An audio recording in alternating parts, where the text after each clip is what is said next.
The Track To constraint in Blender. If we ever want one object to always face another object, there's a handy constraint tool called Track To.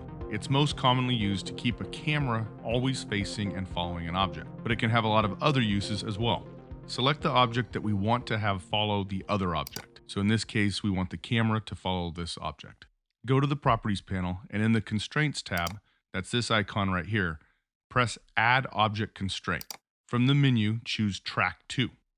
Now we will need to choose a target for this constraint, and that's what object we want this object to face. We can choose from the list or use the eyedropper tool.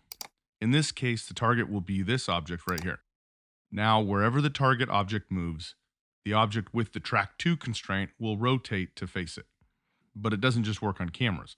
We could add a Track To constraint to this Suzanne monkey and make the target be the camera. Now, wherever the camera goes, the monkey moves to face it. Kind of creepy. I'm sure we could find lots of other uses for this. Let me know in the comments if you have any. If the object isn't tracking how you want it, play around with these settings here. A more advanced tip for the Track To constraint is this influence. This controls basically how well the object follows the target object.